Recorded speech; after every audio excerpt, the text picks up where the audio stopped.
Women's hockey is in great shape today, thanks to these pioneers, champions, and Hall of Famers. Joe Tilley's Great Canadian Sports Show. Coming up!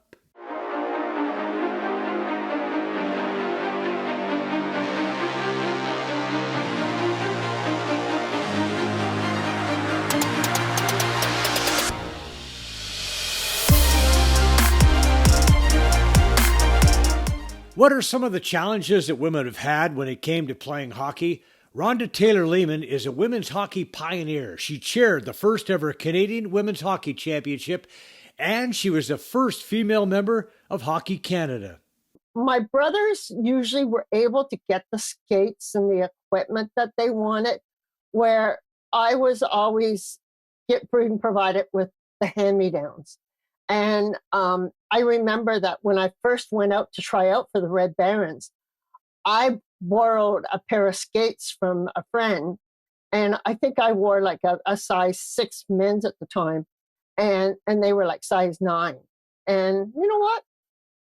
I just filled the skates with old socks and did my best. In the 60s in Winnipeg, there was girls' teams, and then there was this whole movement that girls should not play men's sports. And so they created ringette, they created softball, they created netball, which were all these equivalent sports for girls. And so that was still in existence when I was about to sign up for hockey. And it was really only because my father had a sister who had played sports, and she was older, and he kind of looked up to her. And so he knew that women could play. There were a few times throughout my career, I made a boys team, got chased into a dressing room by an angry parent because their son had been cut for me. There were multiple things like that. But on the other side of it, there were multiple wonderful experiences. A lot of people that were very supportive in my life. And I was fortunate to have the opportunity to play with sort of the Angela James of the world and look up to them. Some female mentors who basically said, you can do this. Angela James was once referred to as the female Wayne Gretzky, but her game was probably more like Mark Messier's. She was a trailblazer in the women's game. The good thing about my challenges is that a lot of it happened in the outdoor arena, because that's where I would mostly do all my playing until one day somebody knocked on my mother's door and said, it's time that you get Angela involved in rep hockey, that she's a pretty good hockey player. And so that's when I guess all the politics began with female playing and boys hockey. And as I continued to play, of course, racial slurs would come my way, and you learn to deal with it, in your own way. For me, playing hockey, within certain parameters of the game allowed me, freedom to do what I love to do. And sometimes, if you were called a nigger, or if you were called, a girl and you shouldn't be playing here, those things didn't hurt me, but I know that I would turn around and give a two-hander across the back of the leg or something like that, because that's just how we did it back then. I played with the boys from 9 to 17, so I heard about every possible name calling. I heard like tomboy, go back to the kitchen, you don't belong in the sports, you're taking the place of boys. I heard it all from opponents, from parents. It was difficult when you're young and you're just trying to do what you love. And I always remember my dad told me at the time, you don't choose or control what other people say to you, but you always control your attitude, you always control how you react and where you choose to have an impact. And that became for me trying to make a difference on the ice. So I always found a way to silence the critics and to keep pushing and to focus on where I wanted to make a difference, which was on the ice. Sarah Nurse came from a very well-known and athletically inclined family. Hockey was a perfect fit for her, leading to the University of Wisconsin and the national team. I think I definitely had some gentle nudging from my dad. He absolutely loved hockey, and I think he identified the skill that I had. I was always a very good skater, and I picked it up pretty naturally and effortlessly. And it's something that I just really love to do. And I grew up, I played all other sports growing up. I played, soccer until I was like 16 years old. I did basketball, I did volleyball. But at the end of the day, hockey was the one that I loved the most, that I had the most fun with, and that I was the best at. And so I think a little gentle nudge from my parents, but also my love of the game, my love of skating really shone through. Got a marketing degree, won 3 conference championships. Must have had a pretty good team. Also named All-American. Tell us about that honor. And that's a nice that move, was by the something way. pretty. Thank you. That was one of my favorite goals, actually, I scored in my entire career. But being an All-American was such an honor. And it's something that at the time, I'm trying to think, I don't have my facts straight. I don't know if Kia ended up being an All-American in her senior year, but at the time, I was the only one in my family to actually be an All-American. And so that was like my claim to fame. Bernice Carnegie heads the Carnegie Initiative, named after her Hall of Fame father, an organization that promotes inclusion in hockey. I had my own experiences, and my experiences were related to my family. But I am very much aware of others who have gone through issues that clearly are not necessary. Mm-hmm. And so this is why we have the Carnegie Initiative for Acceptance and Inclusion in Hockey, because there still is a problem. Like many others, Angela James is always willing to do whatever she can to help grow the game. If I could influence anybody in the BIPOC community to continue to play, to do well, to continue to love the game, just by being who I am and being having the color skin I have. If that's going to make somebody feel more welcomed into our game, then I'll do that every day and twice on Sunday. And we have a number of Black players on our team. We also have an Asian girl on our team. We're probably one of the most diverse teams in the league. Jayna Hefford spent 16 years with the Canadian national team, winning 7 world championships and 4 Olympic gold medals. She scored a huge goal against the United States at Salt Lake City in 2002. And you got what proved to be the clincher in that game against the U.S., the gold medal right here.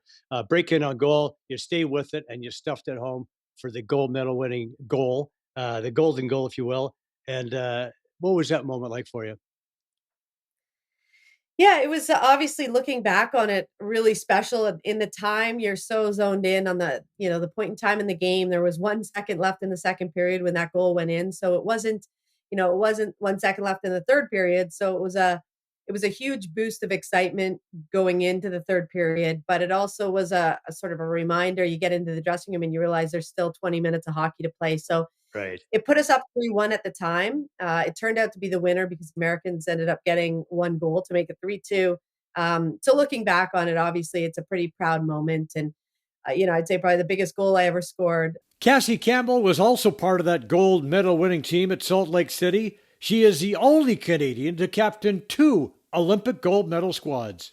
Now, this is in Salt Lake City. You guys took 8 straight penalties. It was just unbelievable. You're on the ice here in the final seconds to tick off the clock. Tell us about this moment right here.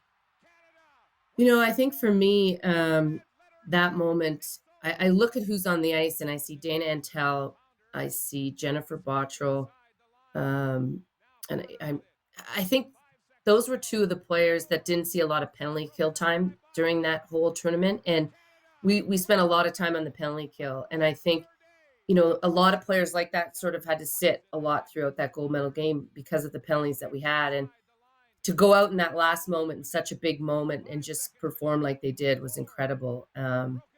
So yeah, it was at a moment where I think our team just really galvanized and came together. And I know there's some teammates that didn't get a lot of ice time in that gold medal game, and they've chosen not to go back to watch it because they want to remember it a certain way. And but they were so important with the way that they handled their role, right? Like they were power plays people, and we didn't get a lot of power plays. We had a lot of penalty kills. So I think at that point, though, we'd faced so much adversity that everyone was willing to do whatever it was going to take. Carolyn Ouellette launched her Olympic career in 2002, and she was a key factor in that championship. Big goal here, your first Olympic gold medal, although the officials did not make this easy for you guys. What did that feel like to get that goal and to get that gold medal wrapped around your neck? Oh, what a season that was. It was my first Olympic centralization. I'm still one of the youngest on the team. First time I'm moving away from home for 8 months. I moved with Kim St. Pierre, who was one of my best friends. It was the first time living away, learning to cook for ourselves, to take care of ourselves. And, we lose 8 straight games to the American that season. And the reason is that they had been centralized for 2 years in Lake Placid. They were much more advanced in their preparation than we were. But as the season went on, we felt we were catching up.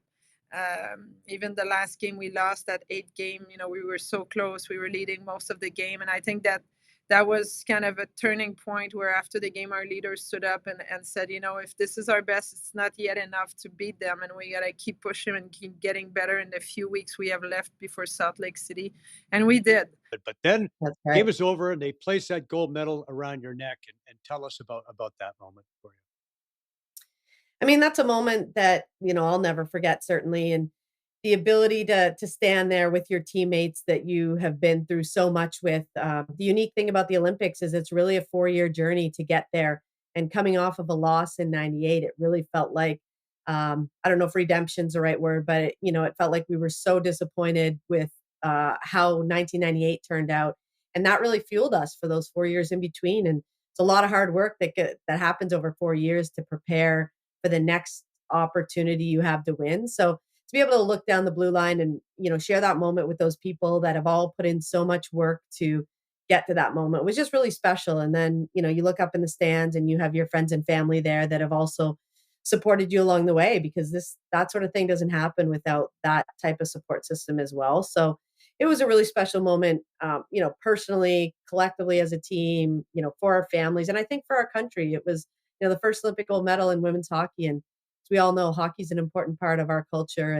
And so for us to be able to come back after losing in 98 and get that first Olympic gold medal was, a huge thing for women's hockey in this country. When you look at this moment, which I could probably cry right now, which is not a big surprise. I'm a pretty emotional girl, but one of the things I never did was I never went back and watched that game.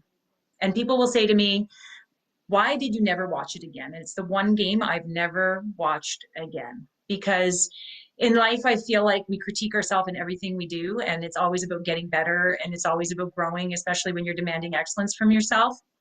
And in that game, it was so damn perfect to me. It was perfect.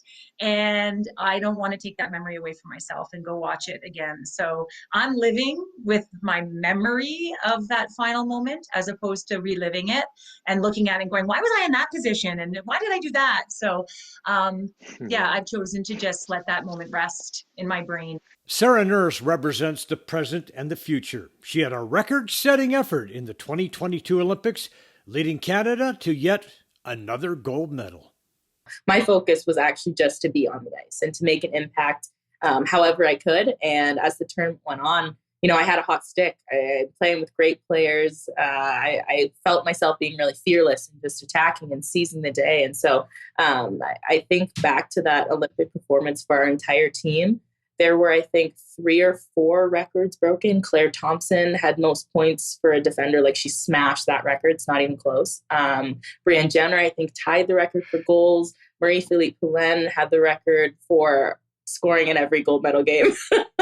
And then our team as a whole, we scored 57 goals throughout that tournament. And so we were flying on all cylinders, and it came down to us just trusting the process, trusting our preparation, and trusting each other. And I think that our performance, it still gives me chills thinking about it and talking about it, but it was an absolute honor to be on that stage and to play on that team and to bring home the gold medal, because that's something that we've always dreamed of. We've always wanted to do. Angela James was one of the first two women inducted into the Hockey Hall of Fame in 2010, along with American Cami Granado. And what this induction has meant to myself, my family, my friends, and so many women and girls playing our great game of hockey. I can only say that I feel so very, very privileged to be one of the first females to lead us into the Great Hockey Hall of Fame. The time is right. We are here. And who is next? Thank you very much. In 2023, Carolyn Ouellette made her way into the Hockey Hall of Fame. I loved the game so much that I was petrified of the moment I would have to retire. But my daughter Liv came along and made me realize that my priorities had shifted.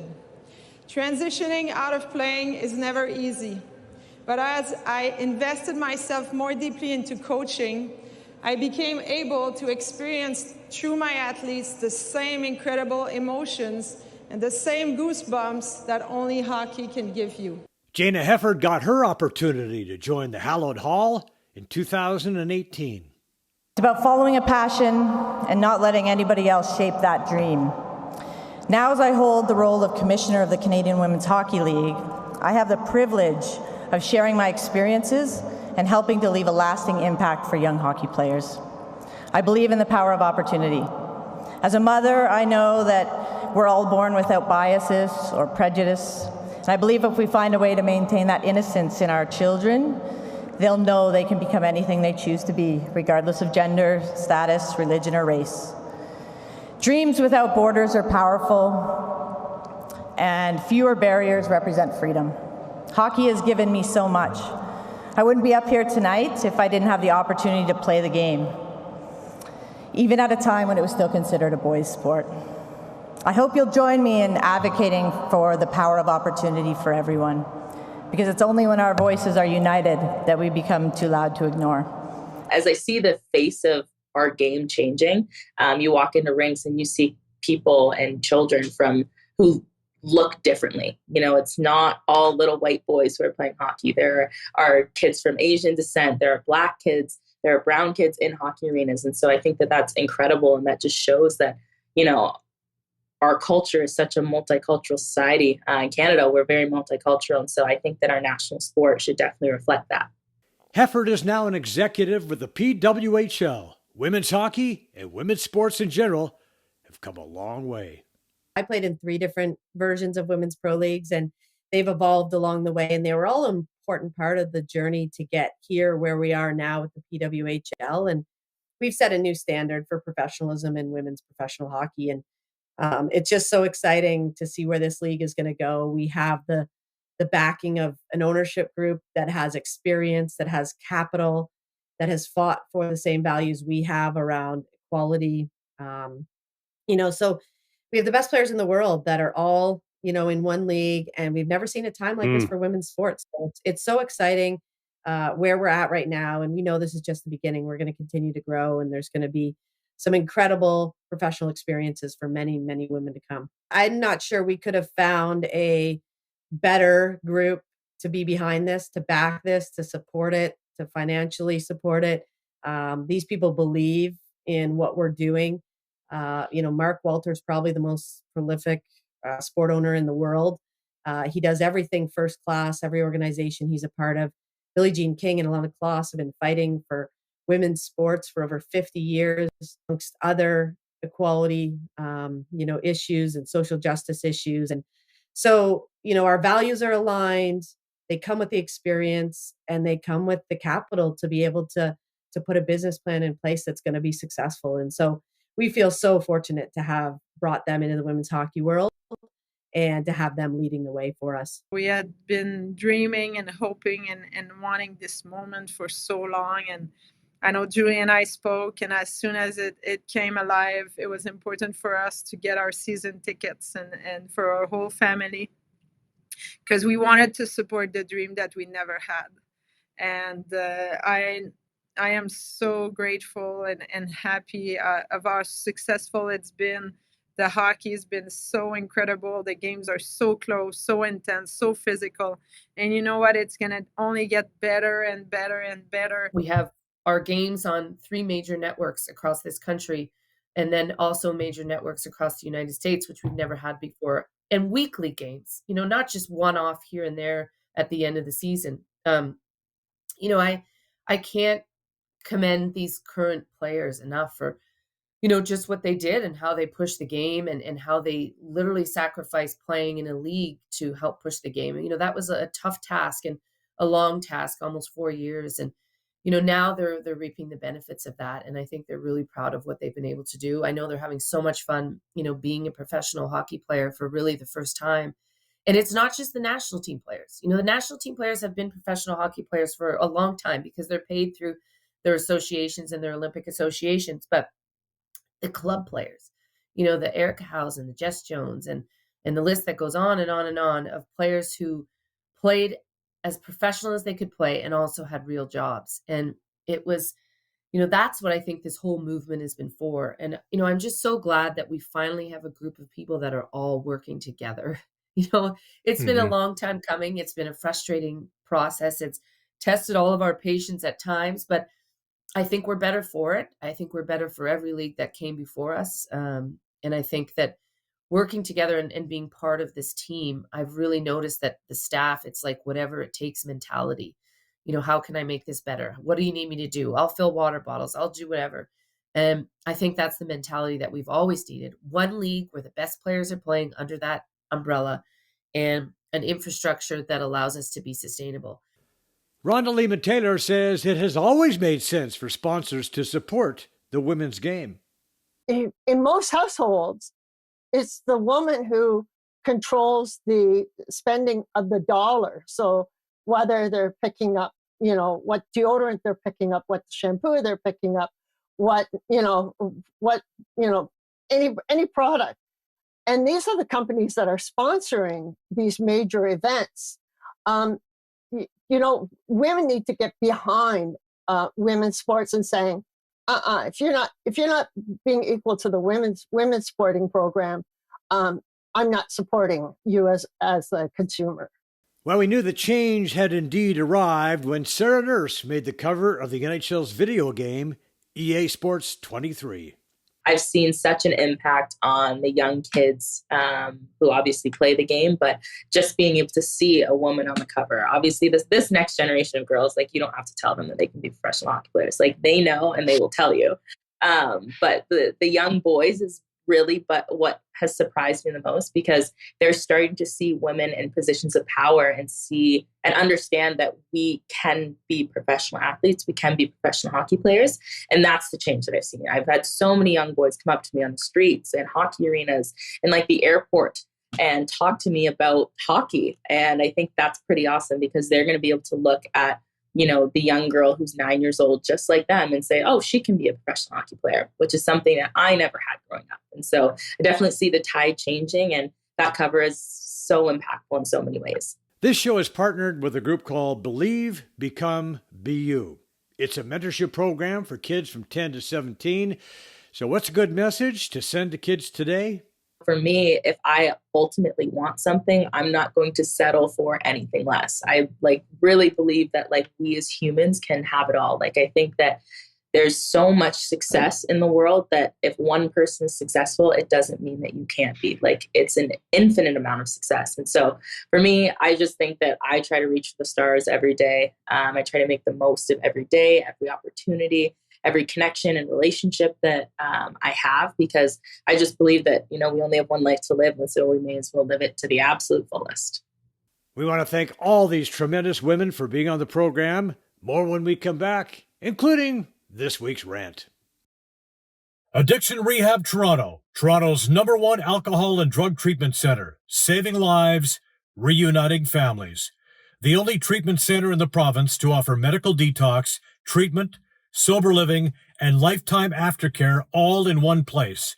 Our unique and specialized programs are designed to equip our clients with the tools to successfully lead a life of dignity, respect, and purpose.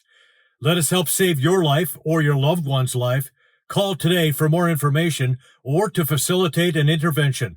1-855-787-2424 or visit addictionrehabtoronto.ca.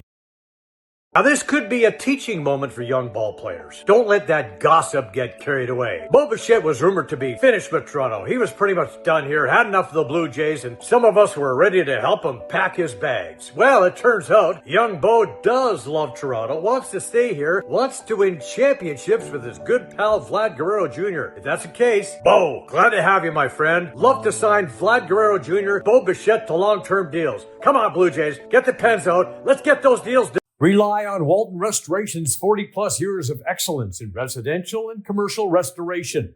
Their strong reputation is built on workmanship, professionalism, and outstanding customer service. Trust Walton as your dependable partner in emergencies, serving Durham, Kawartha, and Northumberland regions. Call 905-725-5666 or visit waltonrestoration.com. Experience top-tier workmanship and service. Walton Restoration, the trusted name in property restoration. Join satisfied customers like me. Parents, what's the biggest fear for kids 10 to 14? A future they think they can't handle. At Believe, Become, Be You, we know confidence in the future is a habit we can build. Our course doesn't just prepare kids for the future, it seeds them with skills they will use now. For a limited time, the I Believe in Me Foundation is offering the first 1,000 kids and their parents 1 year free access. This priceless opportunity will save you over $2,000. This isn't just a course. It's a journey in developing life-enhancing skills that will grow with your child, fostering gritty minds, creative futures, and better bonds. Get signed up now at BelieveBecomeBeYou.com. That's BelieveBecomeBeYou.com. And we want to thank all the folks who make this show possible. These are friends, trusted business associates, and all-around great people.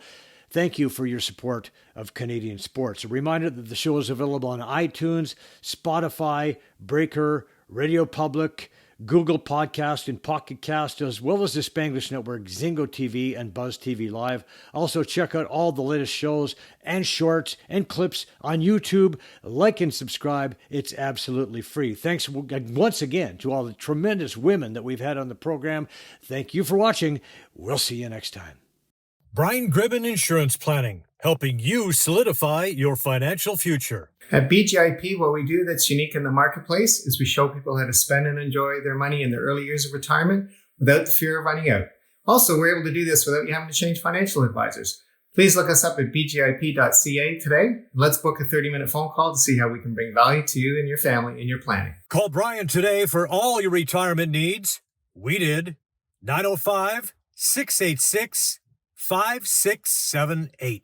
MNP, a leading Canadian national accounting, tax, and business accounting firm. MNP proudly serves and responds to the need of their clients in the private, public, and nonprofit sectors.